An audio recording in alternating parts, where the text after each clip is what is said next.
بسم الله الرحمن الرحيم. السلام عليكم ورحمة الله وبركاته. بسم الله الرحمن الرحيم. الحمد لله الذي هدانا لهذا وما كنا لنهتدي لولا أن هدانا الله، حمدا يوافي نعمه ويكافي مزيده، والصلاة والسلام على أفضل من طاب منه النجار وسمى به الفخار، واستنارت بنور جبينه الأقمار، وتضاءلت عند جود يمينه الغمائم والبحار، سيدنا ونبينا محمد الذي بباهر آياته أضاءت الأنجاد والأغوار، وبمعجزات آياته نطق الكتاب وتواترت الأخبار، وعلى آله وأصحابه الذين هاجروا لنصرته ونصروه في هجرته صلاة نامية دائمة ما سجعت في أيكها الأطيار وهمعت بوبلها الديمة المدرار.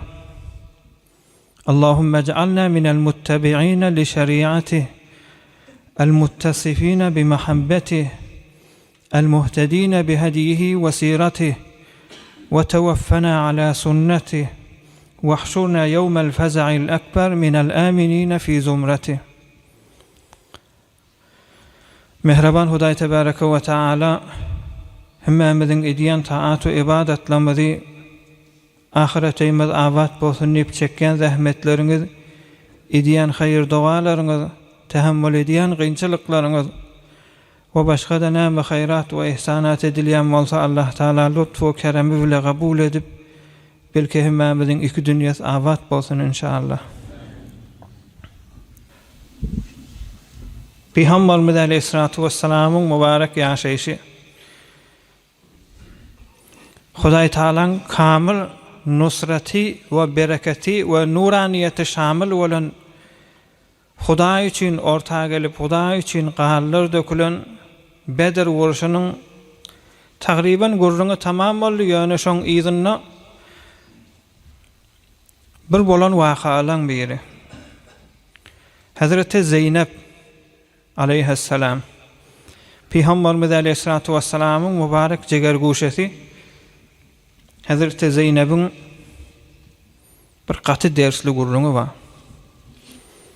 Hazreti Zeynep'in özüni bir qysgaja aýsap, Peygamberimiz Aleyhissalatu vesselam'ın görür gözi çagasy 23 ýyl hicretten öwünçe dünýä gelýär. Hicret 53'te bolýar. 23 ýyl öwünçe näçe bolýar? Peygamberimiz Aleyhissalatu vesselam näçe ýaşynda? 30 ýaşynda. Peygamberimiz mübarek 30 ýaşynda, ýani öýlenenden 5 ýyl sonra Hazreti Zeynep dünýäge gelýär. Hazreti Zeynep ulalanyny Hazreti Hadijaň bir çykany wady diýe Abul As ibn Rabi' diýerler. Hazreti Hadija, Hazreti Zeynep'i dünýäge getiren Hazreti Hadijaň bir çykany wady diýe Abul As şo bilen jüplenýär. Peygamberimiz Aleyhissalatu vesselam 40 ýaşda peygamberlik berilýär. Hazreti Zeynep näçe ýaşynda? 10 ýaşynda. Peygamberimiziň mübarek nübüwwet berilenden soňra destlapky iman getirerler. Ähli beýti mübarek peýgamberiň öz içerisi Hazreti Zeynep iman getirýär.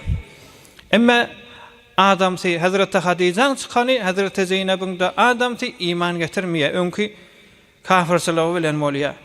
Ýöne kafir bolmaklyk bilen ikisi bir-birine mehabbetli bolup ýaşaýyşyny edame berýärler. Mübarek Peygamberimiz Aleyhissalatu vesselam'ın hicreti bolýar. Hicret 53'te bolýar. Hazreti Zeynep de 23 ýaşynda, şonda Peygamberimiz hicret edenden 2 ýyl sonra jenge Bedir bolýar. Hazreti Zeynep de adamsy bilen Mekke'de ýaşap beren, hicret eden agantek. Tun adamsynyň ýygyna düşüp adamsynyň itaat etmeli, adamyň hakyny bitireýinip hicret edibilmän gezip beren. Cengi Bedir'de ikilenci hecrette. Hazreti Zeynep neçe yaşında oluyor? 25 yaşında kabir gurrun oluyor. Cengi Bedir'de Peygamber ve Peygamber'in sahabalarını kanına haris olup Kureyş bilen cenge gelen adam Hazreti Zeynep'in adamsı Ebul As. Hudaya şükür etmeli, kafir dünyadan geçmiyor. Yani işte Cenge Bedir'de helak bolarlardan değil, yani esir oluyor. Esir olandan sonra Mekkan adamlarına haber varanına her kim malı olsa, zadı olsa bir miktar mal iyi verip şu esirlerini malın mukabiline fidyesi olup, fedası olup azad etmekliği. Sonra Hazreti Zeynep Mekke'de yaşap veren esirledi Medine'de Ebul As esirlen biri. Sonra Hazreti Hatice'den yadigar bir sallaması vardı diye boyundan kızıldan olan sallaması. Hazreti Zeynep şu boyundan Hazreti Hatice'nin yadigarı olan sallamasını iyi verdi diye Medine-i Munavvara. Ne deyip adamsı kafir esir olupdur, şu sallamanı verip vakaen şon hayrından geçipdi adamsına vefa koyup şon azat bolmaklığı nisliye. Sonra Peygamberimiz Aleyhissalatu vesselam yankı sallamanı görüp kimi verdi bunu tek tek gözden geçiriyor. Bunu ya Resulallah sen kıyızın bolan Zeynep iyi verdi adamsından çırıyor. Peygamberimiz de şu sallamanı görenle Hazreti Hatice'den yadigar olansan katı kan bollu diye. O ham sahabalarına aytti diye in ra'aytum en tutliqu laha asraha ve taraddu aleyha ma laha faf'alu. Eğer maslahat bilseniz ey sahabalar, ey menin dostlarım, yoldaşlarım, eğer maslahat bilseniz bir neferin esirini azad edip de malını şoňa ewirip bermekliği maslahat bilseniz şu Zeynep'i şeydin esirini azad edin, bir öz ennesinden galan sallama bolansan şunu ewirip berseniz, eğer maslahat bilseniz. Peygamberimizin kefine lebbeyk deyip ashab-ı kiram da Ebul As'ı azad etdiler ve Hazreti Zeynep'in sallaması izine gitti. Yani Peygamberimiz bir şart ediyor. Sen bararsın, inni Zeynep'in orsqadın ber deyipdir. İnni açılış deyipdir bundan. Koy bärik qaysın, sene iman getirmeyen, esir oldun, din bilen, dinin aleyhine cihad ettin. Sen inni Zeynep'e orsqat ber deyip. O da Hazreti Zeynep'e orsqat berip açılışıp Ebul As'ın bir doğanı vardı diye Kenan edip şonu ortağa salıp günnüydün gün ertanına on düyanısını keceve koyup otok koyup Hazreti Zeynep'i yola salıp bariyaka Kureyş'in biderek adamları etiraz etmeyene duruyorlar. Kömek etdiyen yalak bolup ona keserip Hudaý saklasın şonda inki deslap kömek etjek yalak bolup eziyet bererlen bir Habbar ibnul Aswad diyen zaňgar ve şoň ýanynda kan adam bolmaly şoň ýene biri Nafi ibn Abd Qays diýerler. Şu Habbar ibnul Aswad naýzasy bolmaly, naýzasyny Hazreti Zeynep de ayağa gyrtdy diye gewresinde çağa wa şonu dürtajak ýalak, şonu şeýdajak ýalak, düýeden gaçyrajak ýalak bolup her näse wagt gidende şey edip eziyet berip Hazreti Zeynep'in de çağası düştü diye şonu. Ebu Sufyan ortağa gelipdir. Hakim malını alıp kaçayan Ebu Sufyan ey Kenan'a bir çağa düştü inni Kureyş ortağa geler namus eder. Sen aman alqa alacak bolyan. Kureyş'te namus eder qaytip beter gider. Sen man Allah al giyce ivara dip. Giyce ivara dipdir. Kureyş man namus eder. Sen derdesere qalarsın dipdir. Kella qara qalarsın.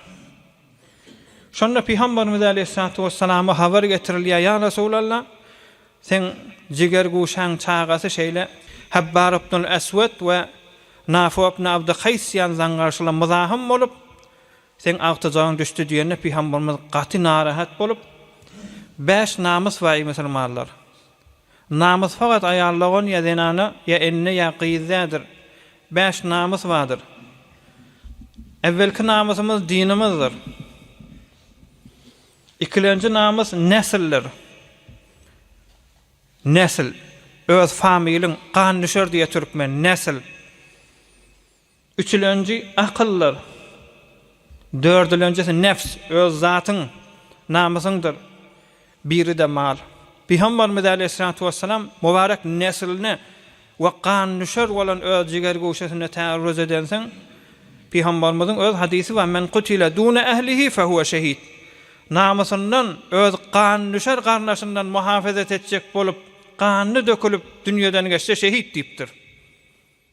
Namusun saklajak bolup, yani bizim aýtýan namusumyzda ayallygyň, erkekligiň, gyz öz familiny täsip edip şonu saklajak bolup, şoň hakyny hak etjek bolup dünýeden geçse şehit diýipdir. Peygamberimiz aýdypdyr: "In zufirtum bi Habbar ibn al-Aswad aw ir-rajul Nafu ibn Abd Qays ýa-da allazi sabaqa ma'ahu ila Zeynep faharriquhuma bin-nar." Eger tutup bilseňiz diýipdir Peygamberimiz sahabalaryna aýdypdyr, bir ýerde tutup bilseňiz Habbar ibn al-Aswad bilen ýanyna bir adam var, Nafu ibn Abd Qays, ikisini otladan öldürüň şonu diýipdir.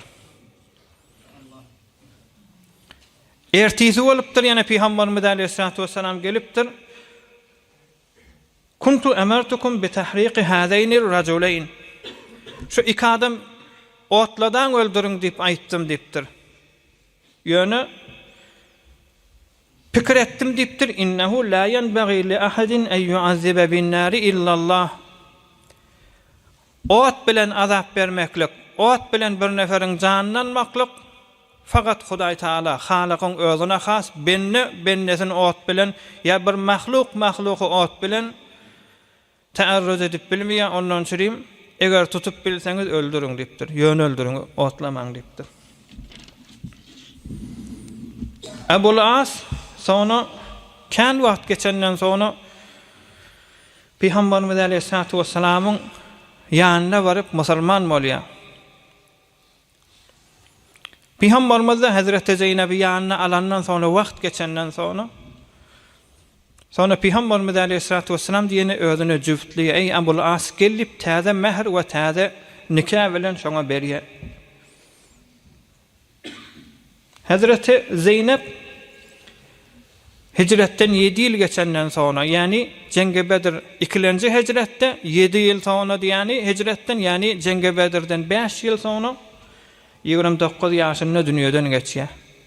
On Allahy da şo düýäňüsini naýza bilen wuransaň, otasyny dürtüp, pytasyny dürtüp, onu eziýet berenseň, düýäň üstünden pöklek gaçyp çağasy düşýär. Şonna bir yara sataşýar, şo yara bilen 5 ýyl jadap sonra dünýeden geçdi diýýär musulmanlar.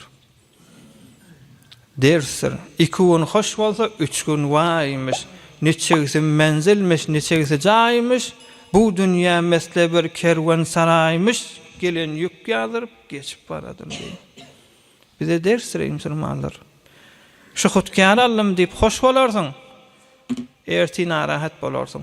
Başga ýerden dün jengde Hudaý leşker goşup, perestelerini goşup, şeýdip duqa, esirlerine lütfedilip duqa, öz gyzyny ejaza berilmäni naýza bilen pökledik gaçyryp, o barak aktygyda düşüp, sonra ýene Habbar, Zangar, Amul Feth, Peygamberimiz Aleyhissalatu vesselamyň mübarek ahirki ýaşaýyşlaryny Mekke-i Mükerreme feth bolandan sonra Habbar dewrege gaçyp, ahirde de gaçmakdan peýda ýok diýipdirler. Peýgamberiň ýanyna gelip, dilawarçylyk edip, edawarak keplep, "Ya Resulallah, iman getirdim, senden başga zatym ýok" diýip şeýdik keplemeli adam, Peygamberimiz Aleyhissalatu vesselam şonu sahabalar gurrun merýe, Habbar keplep duqa şeýle otydy diýip, hemana Peygamber bergil o algyly ýalak bolup.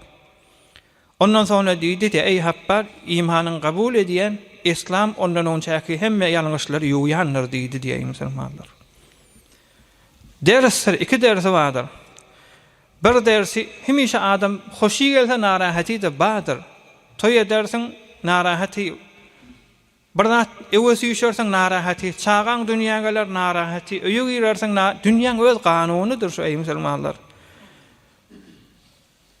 İkilenjesi olahan derslerinden adam pahir düşünmeli, dinimiziň we Peygamberimiz Aleyhissalatu vesselamyň nagat erzeşliliğine. Bugün kän wagt berjekler inşallah.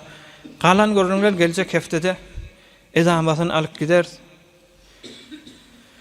Ey musulmanlar, Cengi Bedir'in gurruguna katı bir beğenim, katı bir hoş olan zadım var musulmanlar. Hudaý Taala şu zady nesip etmekli olakan zat. 313 sahaba Cengi Bedir'de şerket etti. Şu 313 sahabadan 14 sahaba şehit boldy. Bir miktar sahabalar da ecaza alıp Cengi Bedir'den galypdyr.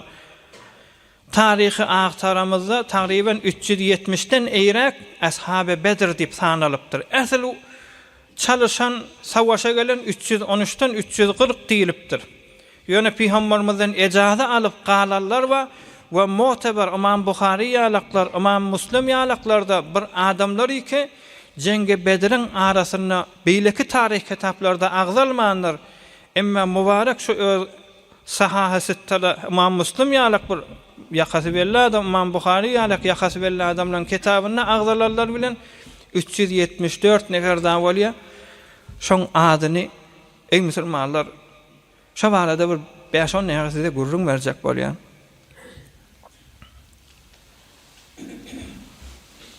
Hatip dip bir adam radıyallahu ta'ala Peygamberimizin sahabalarından Cengi Bedir'de şerket etti diye. Bir wagt Hatibin bir hizmetkary vardı diye Imam Müslim rivayet ediýärsini. Hatibin bir hizmetkary vardı diye Peygamberimiz Aleyhissalatu vesselam'ın ýanyna geldi diye ya Resulallah Hatib peýwere teleka adam kıyamatda oda girer diýdi diye. Peygamberimiz yok ýalňyş ýaň diýipdir. La yadkhuluha innehu şehide Bedran wal Hudaybiyye ravahul İmam Müslim aleyhirrahme. Hatib Cengi Bedir'e girdi. Cengi Bedir'de bady diýipdir. Cengi Bedir'däki ba adamlara Hudaý Taala dowza haram etdi diýipdir. Yine bir mübarek hadisinde İmam Bezzar rivayet ediyor aleyhirrahme. Peygamberimiz aýdypdyr: "İnni la arju en la yedhulen nar men şehide Bedran inşaallah." Bedir warşuna şerket eden adamlardan men umid ediyen bir neferde şalardan oda girmer hem cennete girer diýipdir. Yine bir mübarek hadisinde Peygamberimiz Aleyhissalatu vesselam aýtýar: "La'alla Allah ittala ala ehli Bedr faqala i'malu ma shi'tum faqad ghafartu lakum." Muttafaqun aleyh. Muttafaqun aleyh diýeni jahan-ı İslamda 2 milyar musulman şu muttafaqun aleyh diýen zada tekzip etse dinden çykmak hatary bar. Peygamberimiz aýdypdyr: "La'alla Allah ittala ala ehli Bedr." Hudaý Taala Bedir warşuna şerket edenlere rahmat nazary bilen gözledi diýipdir. İzinden şolara aýtdy diýipdir: "İ'malu ma shi'tum." Inne baqiye ömrüňizde halan jere ýaşaň faqat gafartu lakum. Sizin günäňiz geçdim diýipdir. Şu mübarek hadisi de İmam Müslim de rivayet edipdir, İmam Buhari. Bir hadisi ki İmam Müslim bilen İmam Buhari ikisi muttafaq bolup rivayet etsele atlaryny tutulmayan muttafaqun aleyh diye. Kur'an-ı Kerim bilen beraberiyet diye şu senedin güýçlügi musulmanlar. Muttafaqun aleyh. Aham bunu kan gurrun edipdirler. İnsan peygamber bolmandan sonra günah diye ýalňyşya ýollan çykaya Peygamberimiz aýdypdyr, Hudaý nazar etdi şolara. Halan jere ýaşaň, sizin günäňiz geçdim diýen diýip buňusunda kan bahsler, kitaplar ýazylypdyr. Ahir şu netije ýetipdirler. Oham şu 313 ila 370 sahabaý ki Cengi Bedir'de şerket edipdirler. Şoň sirasyny kamil mutalaýa edipdirler musulmanlar. Şu hadise düşünjek bolup. Oham ahir şu netije ýetipdirler.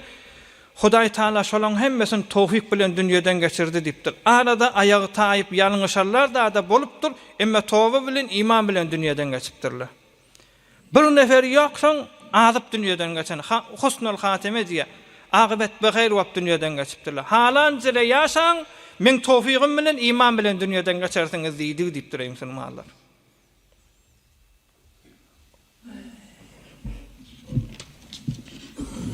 Cengi Bedir Ramazan ayın 17'sine bolýar. Mübarek Cengi Bedir Ramazan ayın 17'sine. Yılla Ramazan ayında şu Bedir diýen ýerde üýşüp ulakhan marasam tutulýar. Ramazan aýynyň 17-nji gece. Hem peygamberlik berilen gecesi Bi'sat bize wara Bi'sat-ı Mübareke. O taraftan Jenge Bedir'de şu Ramazan aýynyň 17-si bolansan kän gaty gudratly görürüňmi? Ey musulmanlar, biziň taryh darlamaz, biziň gaty alymlarymyz aýdýar. Mübarek Ashab-ı Bedir'in mübarek atlary.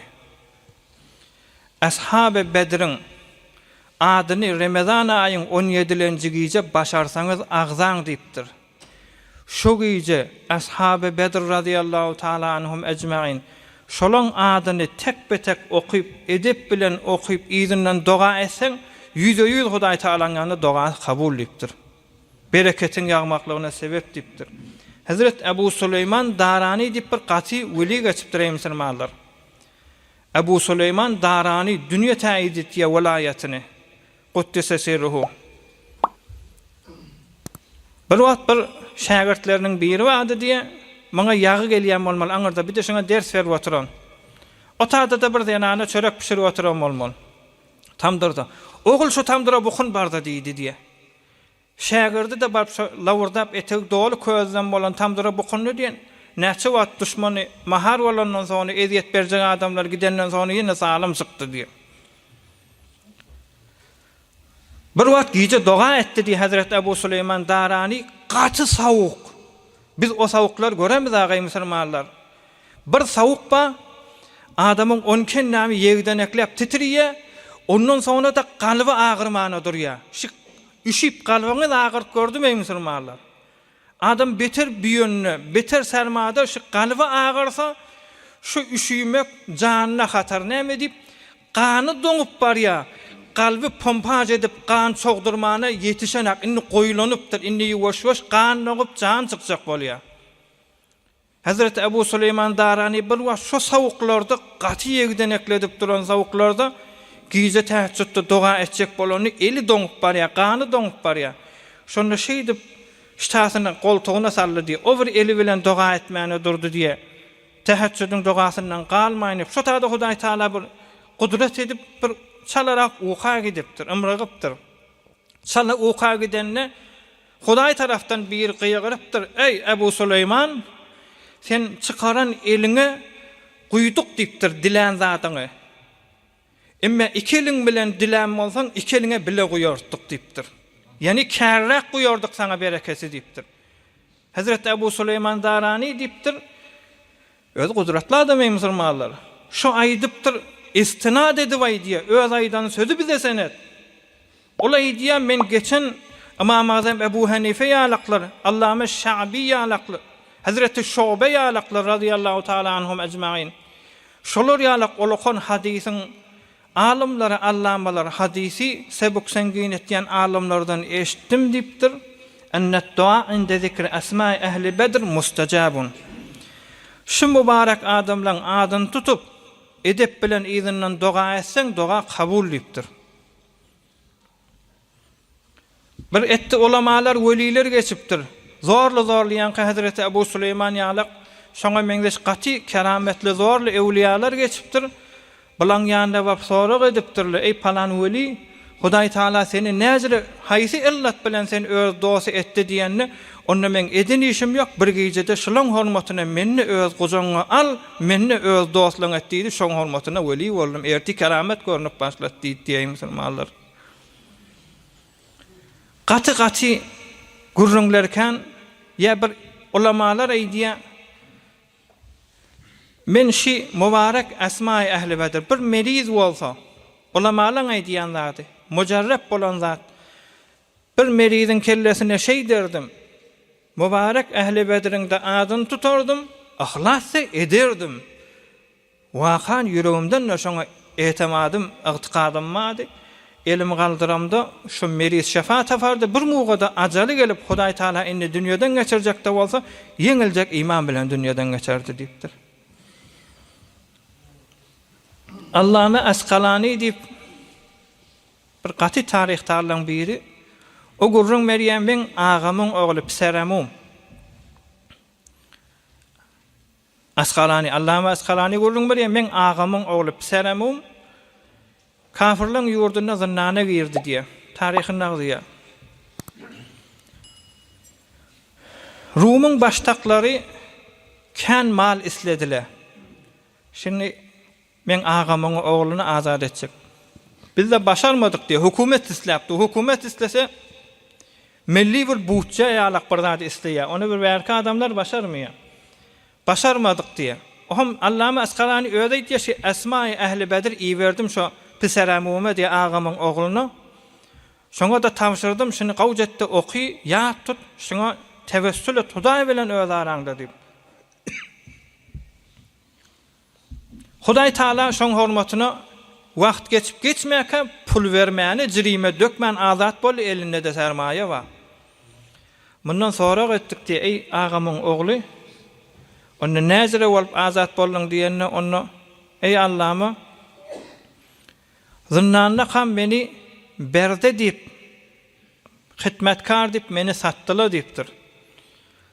Ýöne şunu bilýän, sen şu doga etdiýdiň, men günne doga ederdim. Hudaý Taala şolaň hormatyna azad etsin min gayri fedain.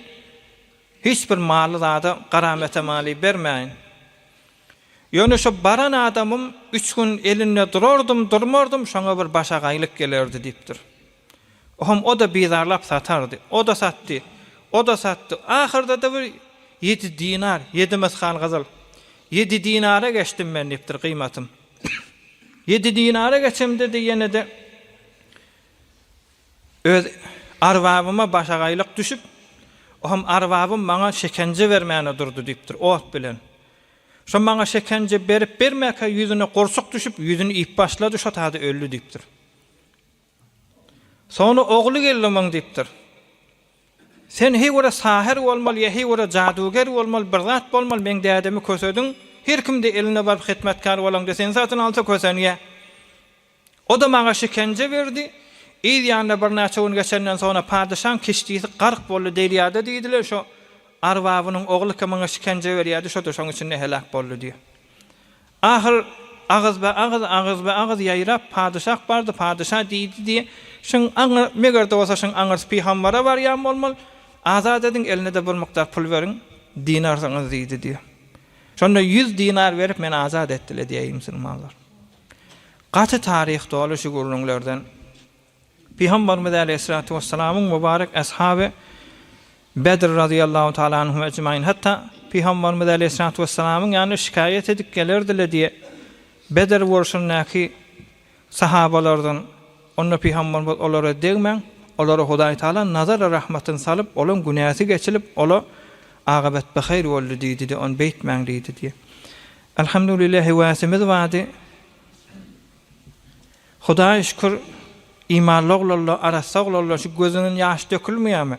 Şu gözüň ýaşy aljak pek itigatly we pek arasy kesipli, halal işleýän, arasy gezýän oglarlardan hazinesini berdiler. Hazine bir miktar anly, erzişi de var. Ýöne Hudaýa şükür oglarlar da berdi. Kände zähmet çekdiler, ferhengi dogalla ýzyna çabynyň üstüne, hazinesiniň üstüne. Ondan berdi de Hudaýa şükür oglarlarymyz işte bir jeleseden sonra bir merasem tutup şolaň bereketine inşallah bir doga ediljek diýip zähmet çekdiler Hudaýa şükür. Ýöne men birden de diýenim musulmanlar, şi mübarek ashab-ı Bedr Kubra radıyallahu taala anhum ecmaîn inşallah size beriljek. Aham tevessül etmän ora birji ýalňyşy we ýalňyşda da katipden çapda bir ýalňyş. Şoň deslapky ady Peygamberimiz Aleyhissalatu vesselam'ın mübarek ady. Şoň öwi salawatdyr. Sahabalara radıyallahu taala anh diýmeli, Peygamberimize salawat bermeli. İştiwahyn radıyallahu anh'ın oğulları ıslah edip salavat yazılı. Peygamberimiz Aleyhissalatu vesselam'ın adyna salavat galanny radıyallahu taala anh. Munna tevessülün aýdypdyrlar. Şu netije alan welile aýdypdyr. Şundan netije aljak bolsaňyz dehretlerle gelmeli, hormaty bolmaly, namazdan soňra şey diýip aýtmaly. Hazreti Ebul Qasim Muhammed ibn Abdullah sallallahu aleyhi ve sellem, Hazreti Ebu Bekr Sıddık radıyallahu anh, Hazreti Ebu Eyyub Hazreci radıyallahu anh, Hazreti Ebul A'var Hazreci radıyallahu anh, Hazreti Ebu Habib ibn Zeyd Hazreci radıyallahu anh, hemmesinden Hudaý razı bolansoň, şoň tek radiyallasyn aýdyp ondan sonra dilesen redhor ýok diýipdir. Ýöne ey musulmanlar, men özümden size bir zat aýdyň. Bir wagt Hazreti İbrahim ibn Adham Kuddese sirruhun wagtynda bir bolan gurrunma. Gowgulagasyn. Hazreti İbn Adham'ın wagtynda bir gurrun bolupdyr. Näme gurrun? Bir kaltamarlı bolmaly, bir guruh öýler, bir band. Bula düzlerde, zatlarda, çarwalara baryp, oňmuň malyny alyp, talap, eziyet berip, öýünü boşadaýan olary. Bir wagt bir saate gezip beren Masyrmanyň öýüne barypdyr bula talamany. Olaýny inke hatta agalle etýän işler şolaň öýüne baryp garnyny doýurup çykyp gitýär. Zat diýmese hatta agal şey diýär. Oňa bir wagt bir Sada Masyrmanyň öýüne baryp taryhda sebit gurrunşy. Sada Masyrmanyň öýüne baryp bir nahar bişirseň diýipdirler. Bir 6-7 ogur bolmaly, kaltaman, basmaçy. Onda öýüňe siz kim diýende onu biz Huda üçin jeň edip beren adamlar diýipdir. Bizi bir doýursaň diýipdir. O da gijeläpdir, ertiläpdir, gawjak gulluk edipdir, bakypdyr, bula da sonra ýola düşüpdir. Näçe wagt geçenden sonra ýanky 6-7 ogur ýene de şondan bir doýaýla diýip bararlaryny gaftan giyirip girmäke. Şoň öýüne gaşyn golaýlap öýüň eýesi aglap bilen ewinden çykyp ele ýagna oşamana durupdyr. Onda näme diýäň sen nepdir? Gelin Hudaýyň dostlary diýipdir. Onda näme diýäň sen nepdir? Onda öň gelliňe siz diýipdir. Size bir Hudaý diýip gezip beren adamlar, Hudaýyň ýoluny ýortup jihad edip beren adamlar, men agyr eteginden çykmandyran müşkillenmadi. Size giýje doýduňyz ýatdyňyz, men olata geçip özüm bilen Hudaýyň arasyna sizi orta sallam. Şula bir Hudaý ýoluna uruşup beren adam, şulaň hormatyna müşkilim asan bolsun diýdim, Hudaý taala müşkilim açdy diýipdir. Şey diýene olan yskyny gaçyp tawba etdi diýýär musulmanlar. Eger adam dogry bolsa, ýürek dogry bolsa, ogurdan netije alarsyň. Ýürek dogry bolmasa şoňa da dillegirler ey musulmanlar. Biz indi ogurdan almana şayet ygtykadymyz jogap bermesin, şayet imanymyzyň nury 10 ýalyk gawy bolmasyn, 10 ýalyk güýçlü bolmasyn. Ýöne şundan Hudaýymyzy alyp galaýly. Hatda ahirete ýeteýli şolar bilen ey musulmanlar. Ahlat edip ýortdylar, ahlat edip hazine etdiler. Şoňa hoşluk üçin bir gysgaçyk bir pezira ýamady edip otyldy aýak uzyna. Oňa da harj etdiler, hazine etdiler.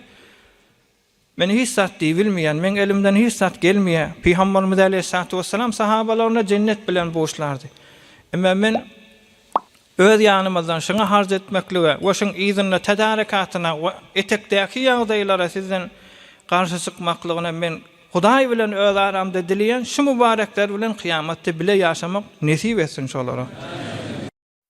برای مشاهده ویدیوهای بیشتر به کانال یوتیوب سخنرانی های علمای ترکمن سر بزنید، مشترک بشید و منتشر کنید، اجر ببرید.